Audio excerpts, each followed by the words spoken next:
first story is titled, Am I the a-hole for not financially helping family and friends despite being able to? My son, Nick, was born with a congenital heart defect 17 years ago. It required a $60,000 surgery in Israel if he was to survive past 12 months. I've spent the first 3 months of his life running around, begging people and searching for money. My parents gave us $100. They had well-paying jobs and guaranteed state pensions. When I asked my brother for help, he mumbled something about needing to save for his daughter's college. She never went, by the way. Anyone who met her could have told him that much. They did take regular vacations overseas, though. My department of 40 at work donated $30 and a card. At one point, I was seriously searching for ways to sell my kidney and liver. My in-laws sold their apartment for $35,000. Best friend gave me another $7,000, which was all he had. Accepting his help was one of the few times I cried in my adult life. I sold my car and every piece of furniture and electronics that wasn't bolted to the walls. My in-laws moved in, and we've spent the next 5 years living together. 5 people, crammed into a 2-bedroom. Surgery was a success. As fate has it, I started a hustle and it took off. After years of hard work, I moved our headquarters to a Central European country to be closer to our EU clients. Even discounting for about 2/3 of my wealth that is tied up in the business, I am a multi-millionaire. My in-laws now have a 4-bedroom house. We pay for them to go on vacations 3 to 4 times a year, or did, before 2020. My son is a hard worker who makes me a very proud father. I can't say that I hate those who didn't help back in the day. Hate is a strong word. Rather, I feel like I've learned my lesson and don't expect anything from them. I don't invite my parents for visits. They're welcome to pay for their flights and a hotel room, but I won't cover their expenses like I do with the in-laws. My brother asked for a loan to start his business 5 years ago. I said the time wasn't right. 2 months ago, his daughter got into a car accident, drunk driving. Nothing seemingly life-threatening, but a lot of nasty scarring on her legs that require costly cosmetic surgery. I suggested he looks into downsizing, as I am focused on helping my kids get good education. Old co-workers who wanted to join my business once it took off were told to apply through the regular process. Except for my best friend. He's been my partner from the start, and I sleep better at night knowing we've got each other's backs. It comes without saying there have been lots of very unhappy people in my life. In our culture, you're expected to support your community and family, do favors. Nepotism is very much an ingrained thing. You're supposed to bring over your family. If you're lucky enough to root yourself in the Western world, help friends immigrate. My parents told me to my face they are ashamed of me, how the Western culture has changed me. I've been called many things, way worse than an a-hole and heartless. After hearing my story, tell me, Reddit, am I though? Edit. To those wondering why my parents had a pretty lukewarm response, if you can even call it that, the surgery had a 40% success rate. They thought we should let nature run its course, and instead, try for a new baby. It may sound horrendous to Westerners, but it's not that cold of a statement to someone in our home country, but obviously wife and I didn't take it well.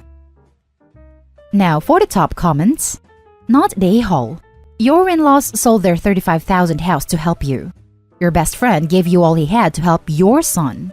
Nobody else helped you, or even pretended to help you and your son. Your in-laws deserve everything you're giving to them because they were one of the only people there for you at your absolute lowest. You were going to sell your kidney for your son because nobody else helped you. Having your old co-workers who did not help you beg to get into your business don't deserve it. And not only that, but it is 100% fair that they are to apply just as anyone else. Your parents are just angry at you for not sharing your success. If you can't handle me at my worst, then you don't deserve me at my best. That goes for you and your son in relation to rest of family. Not the a-hole, but your parents and old co-workers certainly are. Huh, this is probably the first time the "can't handle me at my worst" phrase made any sense to me. Thanks for putting a smile on my face. Not the a-hole. They're not obligated to help you and you're not obligated to help them. Don't help them. But your parents' comment about let nature run its course and instead try for a new baby, like, what the F do they smoke? Who tells that to anyone? They essentially told you to let your son die and provide them with another grandchild. You've got no contact then and there. Nobody needs such people in their lives. It's very hard to explain this, but it's truly not as horrific as it sounds for people raised and living in that culture. I don't know how to get it across in a just manner. The only very weird analogy that comes to mind is how bone marrow jello is a delicacy in some countries that is served during holidays. And in other cultures, people would have a complete WTF moment if they are told this is food. The next story is titled, Am I the a-hole for respecting my late brother, 45 male, wishes, and not telling his ex-wife, 46 female, about his diagnosis and not informing anyone about him passing away? My parents died when I, 38 female, was 11. I didn't have an extended family in the US, so my brother, 45 male, raised me after that. He was basically my dad, and a good one. When I was 15, he met Olivia, 46 female. They dated for 2 years before getting married. They had 2 daughters together, Sarah, 12 female, and Amelia, 14 female. They were very happy together. My brother was a family man, so he was living his dream. 5 years ago, my nieces went camping with their uncle, Olivia's brother. When they were driving back home, they were hit by a drunk driver. Amelia and Olivia's brother died at the scene. Sarah arrived at the hospital alive, but she didn't survive the surgery. It almost broke my brother. He managed to suffer in silence to help Olivia, but they managed to survive, and I thought they were strong. From the outside, it seemed like they really loved each other. Last year, after staying with my brother for 23 years, Olivia came out as a lesbian, and she asked my brother for divorce. It was a shock to everyone. That really messed my brother's head. During the divorce proceedings, my brother started feeling sick. He eventually was diagnosed with stage 2 pancreatic cancer. After the diagnosis, my brother dove down into a deep depression. He moved in with me, Houston to Hartford. He isolated himself from everyone. The divorce was handled only through his lawyer, and he cut contact with Olivia. Asked me to not tell anyone about his diagnosis, then deactivate his social media. He was severely depressed. He went through 2 rounds of chemo and 1 major surgery. But unfortunately, it didn't work, and he was terminal. My brother's depression went as deep as it could. He barely spoke to anyone at that point. When he had the energy, he liked playing with my kids. Otherwise, he just spent his time looking at old photos and videos. Before he died, he told me that he didn't want a funeral, that he wanted to be cremated, that I didn't inform anyone about his death, and that I spread his ashes in a certain place. It is a lake in Vermont where he used to take the girls to hike. He just wanted to be forgotten, his words. My brother died in September. I did everything he asked me, and in October, I went there to spread his ashes. Last Thursday, Olivia showed at my place. She said that she couldn't talk to him, and she wanted to spend Christmas with him. I invited her in and told her what happened. She didn't take the news very well.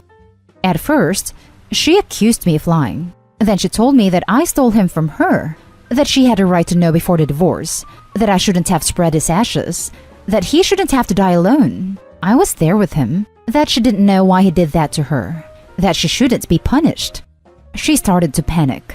I tried to calm her down, but she got a bit aggressive, and my kids got scared, so I asked her to leave. She told people about his death, and now I'm being harassed in social media by my brother's friends, her family, and people I don't even know. Made me wonder, am I the a-hole here, Reddit? Now for the top judgment of this post. Not the a-hole. You were respecting your brother's wishes. However, since it is out there now, run an obituary for him, which includes the statement that the announcement of his death was delayed at his request, as well as the fact that he chose to share his diagnosis with very few people. Tell anyone who asks that Olivia chose to give up a legal right to know about his condition, and he chose not to share it with her. This is a good idea. Maybe even post it on your social media. Not the a-hole. You respected his final wishes. Once she divorced him, none of this was up to her, and showing up out of the blue without communicating with you is a bit of a boundary breach. This, you did as your brother asked. You were/are his family. She no longer was. Not her decision. Tell everyone they can kick rocks. It's none of their business. God, no. You have had so much tragedy in life. Off topic, but you're a super strong person. Not the a-hole at all. Once you're divorced, You're not owed a single thing from the other person or that person's family that doesn't involve shared children. You did what your brother asked, and that's all you needed to do. I'm sure she feels immense guilt, and is probably still traumatized by her own tragedy with the girls. Still, you didn't owe it to her to tell her anything. I'm so sorry you've seen so much tragedy in your life. Thank you. But my brother was always stronger than me. He took me while I was grieving and never complained. Took care of me like a parent. Cooked for me, helped with my homework. Took care of me while I was sick. Comforted me when I had my first heartbreak. And he worked his butt off to let me go to college without any debt. He never complained, not even once.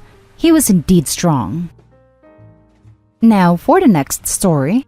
Am I the a-hole for spending significantly more on my 18-year-old brother than I did on my younger siblings? So, I'm significantly older than my half-siblings. Long story short here, my mother died when I was in my mid-teens, and my dad took off with a woman literally half his age shortly after. The kids are 18 male, 14 female, and 12 male. Honestly, our dad is kind of a jerk in general.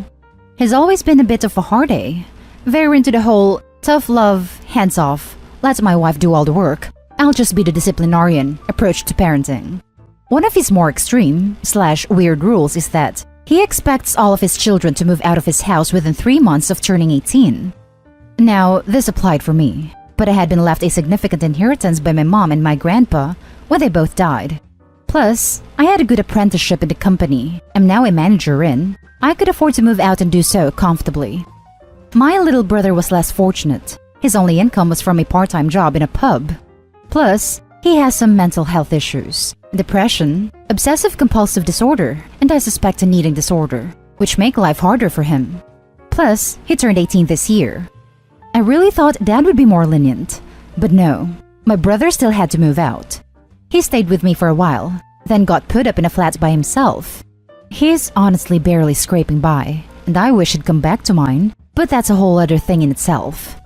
All that to say, Kid has had a tough old year, and I wanted to do something to cheer him up for the Christmas. I managed to get him a PS5 and a couple of games for it, as well as a couple of other little treats. Plus, I paid a few months' rent for him to take the pressure off him for a while. I got a pretty generous Christmas bonus this year, so it wasn't like I bankrupted myself for him or anything. But it was still a significant amount to spend, and not something I could have done 3 times over. But I still did spend quite a bit on my younger siblings. My sister got a pair of Air Max she's wanted for ages. My brother got a Jack Wills coat, and they both got a few extras. I won't give exact figures, but I spent a couple of hundred each on the younger two in comparison to almost 2,000 on my oldest brother. I didn't bring it up, but somehow our dad and my stepmother found out, and now they're both pretty mad at me. They're accusing me of playing favorites and punishing my younger siblings because I'm mad at my dad. My stepmother is insistent that since the younger two are still kids, so there should be more focus on them for Christmas, and as an adult, my oldest brother should expect to get less. It's caused a huge rift, with neither of them speaking to me currently, and the 18-year-old feeling horribly guilty about it all. I'm wondering now if I screwed up purely because of how upset they are about it. Not day hall. What you do for your adult siblings isn't their business. I'm sure when the other two turn 18, you'll help them out if they need it. For future consideration, kids may perceive it to be unfair. You could give some things not as Christmas gifts, but just a nice gesture in another day, and give a comparable part of the gift on the holiday. That's the mad thing to me, is the kids don't seem to care. It's just my dad and stepmom who are bothered. Not day hall. I'm sorry for what your brother is going through, Opie. You're so sweet to try to make him feel better. Everyone deserves to have a sibling that has their back like that. You were incredibly generous with all your siblings. The difference is the younger two have a roof over their heads and family around them still. I'm sure if they were having a rough time, you'd have been just as helpful with them. The fact is, they're not. You don't owe anyone anything just because someone, in this case dad and stepmom, says it's not fair. You didn't ignore the kids or get them nothing. You still got them very nice gifts. Not day hall. How you spend your money is none of their business. Chances are, they are afraid word will get out they're neglecting their struggling son in a year like this. This whole idea of forcing your kids to move out at 18 is ridiculous anyway. Just to rub it in, I tell them the PS5 was for Christmas and the rest was just because. I mean, if you really want to rub it in, be like, I just gave him the support he needed, even though he isn't my child. Now for the last story. Am I the a-hole for not sharing my baby clothes and blankets with my husband's sister? I, 26 female, was pregnant with my son 6 months ago when I miscarried at 19 weeks, though I consider him stillborn, because he was so close to reaching the cutoff, but he didn't, and we didn't get to parent him. It has been so hard because my husband's sister was pregnant at the same time as me, and now she's due anytime now with her first child. We get along really well usually, until recently. My husband's sister and her husband had some property issues that ended up leading to most of their baby stuff getting destroyed, and during COVID, he lost his job, so they have less money. My husband's sister asked us if we could let them have the clothes we bought our son, as well as the blankets I made for him, because those are the things they still need. My husband had already gone out to buy a couple of clothes items for the baby to help, but we're not ready to say goodbye to the stuff yet, and we told them that. She was angry and not understanding. She said we were the least helpful in their hour of need, and how could we deny our future niece or nephew some clothes and a blanket? My husband told her it's not like our son simply outgrew them, and she fired back that he's never going to wear them, but her child could. She told me she was especially pissed at me, as a mom, not doing what I could for a child. I feel guilty and angry and jealous a little. She's so far along now, and I didn't make it that far with my son, and I am struggling more because I feel so bad. I am also in between therapists because the therapist I saw up until November quit out of nowhere from the practice, and I haven't meshed with anyone else since. And I can feel the fracture in the family because of this, but at the same time, I'm just not ready to get rid of anything or change anything in the room yet. Am I the a-hole? Now for the comments. Not the a-hole. She doesn't get to decide how you grieve or what you are ready to give up now, or ever. I am so sorry for the loss of your son. You keep all of his items that you want off whoever lot you need to. Keep them for your next baby if you want. You certainly don't owe them to sister-in-law. Exactly. No one is ever entitled someone else's things too. Even if Opie never wanted kids again, it's 100% her choice if she wants to give them to someone. Not the a-hole. She can screw right off with her attitude. It's rich how she acts like if you don't give her the blanket you literally made for your child, that will mean she has no way of ever having any blanket for her child. There are plenty of charity organizations that she could get baby stuff from in their hour of need. She doesn't need yours. And she fired back that he's never going to wear them, but her child could. She told me she was especially pissed at me, as a mom, not doing what I could for a child. And I am especially pissed at you, because as a mom, you should know how freaking devastating it would be to lose a child during pregnancy. And then having people demanding the baby things and saying things like that are completely heartless. Edited to add, I'm so sorry for your loss. Hugs. Not a a-hole. Your sister-in-law has no right to demand the things you bought and made with love for your little baby. You are still grieving the terrible loss you experienced, and it's okay to want to hold on to mementos, especially the blankets you made him. Your sister can ask for donations, but she cannot demand them from anyone. She should back off, and her comment was really out of line. I wish you and your husband good luck in your journey. Hopefully, you will find a new therapist soon. And that's the end of this video, folks. As always, leave a comment and hit like and subscribe. And if you want more of this content, turn your notification on to get updated on the latest videos. And I'll catch you with the next one. Stay safe.